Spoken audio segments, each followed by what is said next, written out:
ብዙዎች እየጠየቁ ነው። የአደጋ መቋቋሚያ ፈንድ ከደሞዛችን እየተቆረጠ ነው ወይስ ምንድነው? ህጉ ምን እንደሚል አብራራላችሁ። ይህ ቪዲዮ በኢትዮጵያ የአደጋ ፈንድ እንዴት እንደሚሰበሰብና ከሰራተኛ ደሞዝ ላይ በህግ ይቆረጣል ወይስ አይቆረጥም የሚለውን ያብራራል። ለአብዛኛው ሰራተኛ የአደጋ ፈንድ በቀጥታ ከደሞዝ አይቆረጥም። በደሞዝ ወረቀታችሁ ላይ የአደጋ ፈንድ ተጽፎ አታገኙም። ታዲያ ፈንዱ እንዴት ነው የሚሰበሰበው ሚሊዮን ስናይ መንግስት በዋነኝነት ፈንዱን የሚሰበስበው በተዘዋዋሪ መንገድ ነው። ለምሳሌ እንደ አየር ሰዓትና የሞባይል ዳታ ባሉ የቴሌኮም አገልግሎቶች በነዳጅ ላይ በሊትር እየተሰላ በባንኮችና በማይክሮ ፋይናንስ ተቋማት በመድን ወይም በኢንሹራንስ ኩባንያዎች በአየር መንገዶችና በአንዳንድ አገልግሎት ሰጪዎች እነዚህ ተቋማት ተገቢውን ክፍያ ይከፍላሉ እንጂ ግለሰብ ሰራተኞች በቀጥታ የሚከፍሉት ነገር የለም ማለት ነው።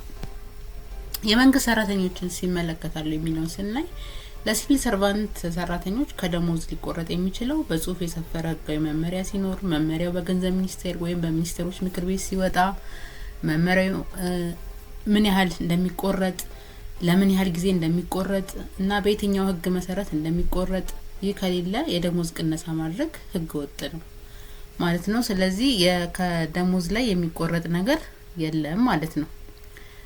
ቢቆረጥ እንኳን እነዚህ ከላይ የተጠቀሱት መስፈርቶች በግልጽ መታወቅ አለባቸው ነው።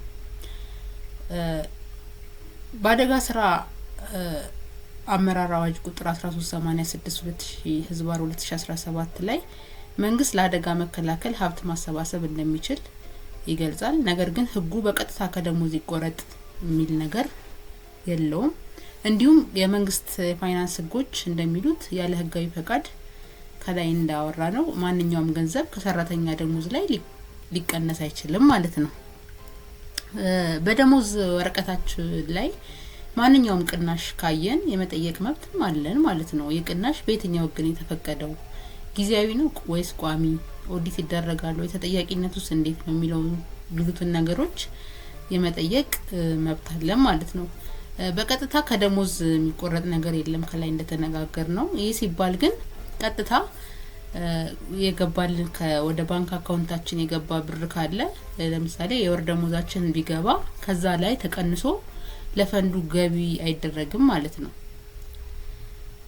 በምትኩ መንግስት የሚጠቀመው ተዘዋዋሪ ታክስ የሚባለው መንገድ ነው። በቴሌብር በኩል ገንዘብ ስታስተላልፉ ለምሳሌ የሚቆረጠው ክፍያ ለዚህ ማሳያ ሊሆን ይችላል። ያሰባሰብ ዘዴው መንግስት ለእያንዳንዱ ሰራተኛ ከደሞዝ ላይ ለምሳሌ 50 ብር ክፈል ከማለት ይልቅ ቀጥታ እንደ ኢትዮ ቴሌኮም ያሉ ትልቅ ተቋማት ላይ የአገልግሎት ክፍያ ይጥላል። ተቋሙ ደግሞ ያንን ክፍያ ለደንበኛው በሚሰጠው አገልግሎት ላይ ለምሳሌ ገንዘብ ሲላክ ወይም ሲወጣ ላይ ይጨምረዋል ማለት ነው። ቴሌብር ላይ እንዴት ሊቆረጥ ይችላል የሚለውን ስናይ ቴሌብር ላይ ገንዘብ ለሌላ ሰው ስታስተላልፍ የምትከተለው የገንዘብ መጠን ውስጥ የአገልግሎት ክፍያ ለምሳሌ ኢትዮ ቴሌኮም የሚገባ ነው። ተጨማሪ እሴት ታክስ ለመንግስት የሚገባ ነው። ልዩ ልዩ ክፍያዎች እንደ አሁን እንደወጣው አዲሱ የአደጋ ስጋት ፈንድ ያሉ ክፍያዎች በእነዚህ አገልግሎት ዋጋዎች ውስጥ ተካተው ሊመጡ ይችላሉ ማለት ነው። ለምን ከደሞዝ ላይ እንዲቆረጥ አልተደረገም? ከደሞዝ ላይ በቀጥታ መቁረጥ ከፍተኛ ተቃውሞ ሊያስነሳ ስለሚችልና የህግ ሂደቱም ጠንከር ያለ ስለሆነ መንግስት ብዙ ጊዜ ፈንዶችን የሚሰበስበው ከአየር ሰዓት ሽያጭ ላይ፣ በነዳጅ ዋጋ ላይ፣ በገንዘብ ዝውውር ወይም ትራንዛክሽን አገልግሎቶች ላይ ነው።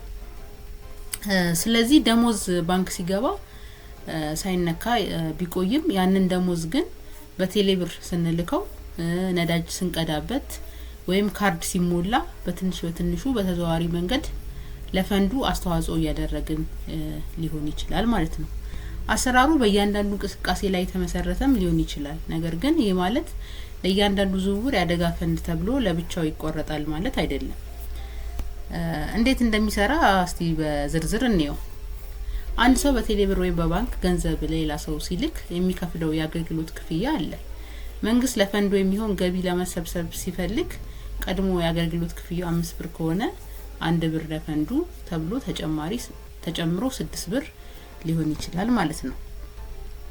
በዚህ ጊዜ አንድ ዝውውር ባደረግ ቁጥር ያችን የተጨመረችውን 1 ብር እየከፈልክ ነው ማለት ነው። የሚከፈለው ሁሉም ዝውውር ላይ እንደሆነ መመሪያው ይወስናል።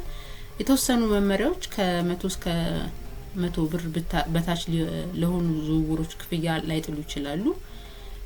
የአገልግሎት አይነት ለምሳሌ ለትምህርት ቤት ክፍያ ወይም ለጤና አገልግሎት በሚደረጉ ዝውውሮች ላይ ይህ ክፍያ ላይኖር ይችላል ማለት ነው። ነገር ግን ለግለሰብ በሚደረግ ዝውውር ላይ ለፈንዱ አስተዋጽኦ በተዘዋዋሪ መንገድ እንከፍላለን ማለት ነው። በቴሌኮም ወይም በካርድ ላይ ያለውን አሰራር ስንመለከት በጣም የተለመደው የአሰባሰብ ዘዴ በካርድ ላይ ነው። ለምሳሌ 100 ብር ካርድ ስንሞላ መንግስት ከዛች 100 ብር ላይ ለምሳሌ 2% ያ ማለት 2 ብር ማለት ነው ለፈንዱ እንዲገባ ሊያዝ ይችላል ማለት ነው። በዚህ ጊዜ እኛ ካርድ በሞላን ቁጥር ለፈንዱ እየከፈልን ነው ማለት ነው። ለምን እንዲህ ተደረገ? ከደሞዝ ላይ በቀጥታ ከመቁረጥ ይልቅ ይህ መንገድ የተመረጠበት ምክንያት ምንድነው? ደሞዝተኛ ያልሆኑ ነጋዴዎች፣ ገበሬዎች፣ ባለሀብቶች ሁሉ አገልግሎቱን ስለሚጠቀሙ ሁሉም አስተዋጽኦ እንዲያደርግ ያስችላል በሚል ነው። ሌላው መንግስት ከሚሊዮን ሰራተኞች ደሞዝ ላይ ከመቁረጥ ይልቅ ጥቂት የቴሌኮም እና የባንክ ተቋማትን ተቆጣጥሮ መሰብሰብ ይቀለዋል። ሌላው በዝውውር ክፍያ ውስጥ ተካቶ ከሆነ ዝውውር ባደረግን ቁጥር እንከፍላለን። ነገር ግን ይህ አደጋ ፈንድ ተብሎ ስሙ ተለይቶ ላይጻፍ ይችላል። ይልቁንም በአገልግሎት ክፍያው ውስጥ ተደብቆ ይገኛል ማለት ነው። ይህ አሰራር እንዴት እንደሚተገበርና ሌሎች አገራትስ እንዴት ነው የሚጠቀሙበት የሚለውን ደግሞ በዝርዝር እንየው።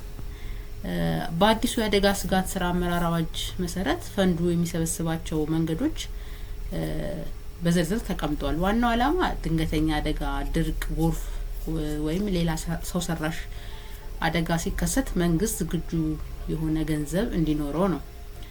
መንግስት እንደ ኢትዮ ቴሌኮም፣ ነዳጅ እና ባንክ ባሉ ዘርፎች ላይ የፈንድ ክፍያ ይጥላል። አሰባሰቡ እነዚህ ተቋማቶች ያው አገልግሎት ሲሰጡ በቴሌብር ዝውውር የሚቀበሉ የአገልግሎት ክፍያ ውስጥ ለፈንዱ የሚሆን ድርሻ ተቀንሶ ለብሔራዊ ባንክ ገቢ ይደረጋል። ይህን ደግሞ ሂደት ገንዘብ ሚኒስቴር ይቆጣጠራል፣ ኦዲት ያደርጋል። ለታለመለት አላማ ብቻ መዋሉንም የማረጋገጥ ኃላፊነትን አለበት ማለት ነው። እስቲ የሌሎች ሀገራቶች ተሞክሮ ምን ይመስላል የሚለውን እንመልከት። ኢትዮጵያ የምትከተለው የተዘዋዋሪ አሰባሰብ በሌሎች ሀገራትም የተለመደ ነው። ለምሳሌ ኬንያን ብናይ ለጤና ኢንሹራንስ የሚሆን ገንዘብ በቀጥታ ከደሞዝ ላይ ይቆረጣል። ይህ ብዙ ተቃውሞ አስነስቷል። ምክንያቱም ደሞዝተኛውን ብቻ ነው የሚጫነው የሚል ስለሆነ ማለት ነው። ሌላው ጋና ደግሞ የጋናን ተሞክሮ ስናይ በትምህርት ላይ የሚውል ፈንድ የሚሰበስቡት በሽያጭ ታክስ ላይ በመጨመር ነው። ልክ እንደ ኢትዮጵያው አሰራር ለማንኛውም ሰው እቃ ሲገዛ ወይም አገልግሎት ሲያገኝ ሳያውቀው ለትምህርት ፈንድ አስተዋጽኦ ያደርጋል ማለት ነው። የቱርክን ስንመለከት ተሞክሮ በ1999 ከደረሰው የመሬት መንቀጥቀጥ በኋላ የልዩ ግንኙነት ታክስ አውጥተዋል። በሞባይል ስልክ፣ በኢንተርኔት እና በዲጂታል ዝውውሮች ላይ የሚጣል ታክስ ሲሆን የተሰበሰበው ገንዘብ ለአደጋ መከላከያ ብቻ ይውላል ማለት ነው። እስቲ ይሄ አዋጅ ጥቅሙና ጉዳቱ ምንድነው የሚለውን እንመልከት። ጥቅሞቹ ደሞዝተኛው ብቻ ሳይሆን ሀብታሙም፣ ነጋዴውም አገልግሎቱን ስለሚጠቀሙ ሁሉም ይሳተፋሉ ማለት ነው። ሌላው መንግስት ከሚሊዮን ሰዎች ይልቅ ጥቂት ባንኮችና ቴሌኮምን መቆጣጠር ስለሚቀለው ይሄም ጥቅም ነው ማለት ነው። ጉዳቶቹ ምንድነው? ተጠቃሚው በትክክል ስንት ብር እየከፈለ እንደሆነ ላያውቅ ይችላል። ምክንያቱም በሚያደርገው የግል ትራንዛክሽን ወይም የገንዘብ ዝውውር ባደረገ ቁጥር ስለሆነ ይሄ ገንዘብ የሚቆረጠው ስንት እንደከፈለ በትክክል ላያውቅ ይችላል ማለት ነው። አገልግሎቶች እንደ ዝውውርና ነዳጅ ላይ ዋጋ እንዲጨምር ያደርጋል። ቋሚ ገቢ ዝውውር እስካለ ድረስ ፈንዱ ሁልጊዜም ገቢ ይኖረዋል። ይሄ ደግሞ ጥቅሙ ነው ማለት ነው። ሁልጊዜም ዝውውር እስካለ ድረስ ፈንዱ ሁልጊዜ ገቢ ያለው ማለት ነው። ጉዳቱ ደግሞ ያው እንደተነጋገር ነው የተለያዩ አገልግሎቶች ላይ ለምሳሌ ነዳጅ ላይ የተወሰነ ዋጋ እንዲጨምር ያደርጋል።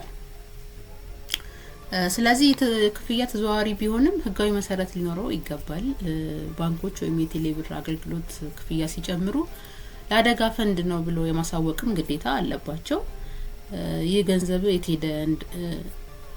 የት እንደሄደም መቆጣጠር የገንዘብ ሚኒስቴር ኃላፊነት ነው ማለት ነው። ባጭሩ በደሞዝ ላይ ስላልተቆረጠ ብቻ አልከፈልንም ማለት አይደለም። ከደሞዝ ላይ ስላልተቆረጠ በምንጠቀምባቸው ዲጂታል አገልግሎቶች ውስጥ ይሄ ፈንድ ተካቶ በተዘዋዋሪ መንገድ እየከፈልን ነው ማለት ነው። መክፈልም ተጀምሯል ማለት ነው። ስለዚህ ከመቼ ጀምሮ ነው ተግባራዊ የሆነው? ይህ አሰራር በኢትዮጵያ በይፋ ስራ ላይ መዋል የጀመረው በቅርቡ ነው። የህጉ የወጣበት ጊዜ አዋጅ ቁጥሩ 1386/2017 ነው የሚባለው። ይህ አዋጅ መንግስት በተለያየ ኢኮኖሚ ዘርፎች ላይ ነዳጅ፣ ኢትዮ ቴሌኮም፣ ባንክ የፈንድ ክፍያ እንዲጥል ስልጣን የሰጠ አዋጅ ነው ማለት ነው። ተግባራዊ መሆን የጀመረበት ወቅት ምንም እንኳን አዋጁ ቀደም ብሎ የወጣ ቢሆንም በተግባር ግን በተለያዩ አገልግሎቶች ላይ መታየት የጀመረው በዚህ አመት ላይ ነው ማለት ነው። በነዳጅ ሊትር ላይ የሚቆረጠው ክፍያ ቀድሞ ተግባራዊ መሆን ከጀመሩት ውስጥ አንዱ ነው። በቴሌኮም እና በዝውውር ላይ ኢትዮ ቴሌኮም እና የባንክ አገልግሎቶች የአገልግሎት ክፍያ ማሻሻያ ሲያደርጉ ይህን ታሳቢ በማድረግ ነው ማለት ነው። ለምን አሁን አስፈለገ? መንግስት ይህን ፈንድ አሁን ተግባራዊ ያደረገበት ዋና ምክንያቶች የውጭ እርዳታ ለመቀነስ ነው። ቀደም ሲል አደጋ ጊዜ የሚሆን እህልና ገንዘብ በብዛት ከውጭ እርዳታ ይገኝ ነበር። አሁን ግን አገሪቱ በራሷ አቅም መቋቋም እንዳለባት የታመነበት ስለሆነ ይህን የውጭ እርዳታ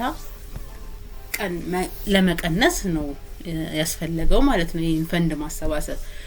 ሌላው በአገሪቱ በተደጋጋሚ የሚከሰቱ ድርቆች፣ ጎርፍና መፈናቀሎችን ለመርዳት ቋሚ የገንዘብ ምንጭ ስላስፈለገ ነው። ሌላው አገሪቱ እያደረገችው ካለው አጠቃላይ የኢኮኖሚ ለውጥ ጋር ተያይዞ መንግስት ገቢውን ለማሳደግ ከሚጠቀምባቸው መንገዶች አንዱ ይህ ነው ማለት ነው። ያው እንግዲህ ቅድም እንዳልነው እስካሁን ባለው መረጃ መንግስት ለመንግስት ሰራተኞችም ሆነ ለግል ድርጅት ሰራተኞች የአደጋ ፈንድ ተብሎ በደሞዝ ወረቀት ላይ በቀጥታ መቁረጥ አልተጀመረም። ለወደፊት ግን ከላይ እንደጠቀስነው የገንዘብ ሚኒስቴር መመሪያ ካወጣ ሊተገበር ይችላል ማለት ነው። በአጠቃላይ በዚህ አመት በቅርቡ ይህ አገልግሎት የፈንድ ማሰባሰብ ተጀምሯል። ሰዎች በዚህ ጉዳይ ላይ በብዛት የሚያነሷቸው ጥያቄዎች እስቲ ምንድናቸው የሚለውን እንመልከት። በደሞዝ ወረቀት ላይ የአደጋ ፈንድ የሚል ቅናሽ ካየው ምን ማድረግ አለብኝ የሚል ጥያቄ አለ። በብዛት ሰዎች ከሚያነሱት ውስጥ መጀመሪያ መስሪያ ቤት መጠየቅ ነው። ያለ በቂ ህጋዊ መመሪያ ከገንዘብ ሚኒስቴር ወይም ከሚኒስቴሮች ምክር ቤት የወጣ መመሪያ ሳይኖር መቁረጥ አይፈቀድም። ስለሆነም ይህ ቅናሽ የተደረገው በየትኛው የአዋጅ ቁጥር ወይም መመሪያ ነው ብለንም የመጠየቅ መብት አለ ማለት ነው። ሌላው የሚጠየቀው ጥያቄ ክፍያ ለምን በቴሌብርና በነዳጅ ላይ ተደረገ ነው። መንግስት ያው ሁሉንም የህብረተሰብ ክፍል ነጋዴውንም፣ ገበሬውንም፣ ሰራተኛውንም በአቅሙ ሁሉም ሰው ለማሳተፍ ስለተፈለገ በደሞዝ ላይ ብቻ ቢሆን ኖሮ ሸክሙ ጥቂት ደሞዝተኞች ላይ ብቻ ይወድቅ ነበር።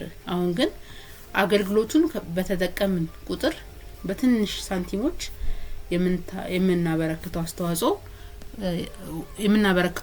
ይሆናል ማለት ነው። በትንሽ ሳንቲም ሁሉም ሰው ኮንትሪቢዩት ያደርጋል ወይም አስተዋጽኦ ያደርጋል ማለት ነው። የሚሰበሰበው ገንዘብ ለምን አላማ ነው የሚውለው የሚለውን ደግሞ አዋጅ ቁጥሩ 1386/2017 ገንዘቡ የሚውለው ለድርቅና ለጎርፍ ተጎጂዎች አስቸኳይ እርዳታ ለመግዛት፣ በአደጋ ምክንያት የወደሙ መሰረተ ልማቶችን ለመጠገን፣ የአደጋ ቅድመ ማስጠንቀቂያ ስራዎችን ለመስራት ይውላል ማለት ነው። ይህ ክፍያ ለዘላለም የሚቀጥል ነው ወይስ ለተወሰነ ጊዜ የሚል ደግሞ ጥያቄ አለ። እንደ አዋጁ መሰረት ይህ ቋሚ ፈንድ ነው። አገሪቱ ሁል ጊዜ ለአደጋ ዝግጁ እንድትሆን የታሰበ በመሆኑ አደጋ በሚያጋጥምበት ጊዜ ዝግጁ ሆና መጠበቅ ስላለባት አሰባሰቡ ቀጣይነት ያለው ነው፣ ቀጣይነት ይኖረዋል ማለት ነው። ገንዘቡ በአግባቡ ለታለመለት አላማ መዋሉን ማን ያረጋግጣል ነው። ፈንዱ በገንዘብ ሚኒስቴር ቁጥጥር ይደረግበታል። እንዲሁም በየአመቱ በዋና ኦዲተር እየተመረመረ ለህዝብ ተወካዮች ምክር ቤት ሪፖርት ይቀርብበታል ማለት ነው። የዛሬው ቪዲዮ ይሄን ይመስል ነበር። ቪዲዮውን ከተመቻችሁ ላይክ፣ ሼር፣ ሰብስክራይብ ማድረግ አትርሱ። ስላዳመጣችሁኝ አመሰግናለሁ። ቸር ቆዩ።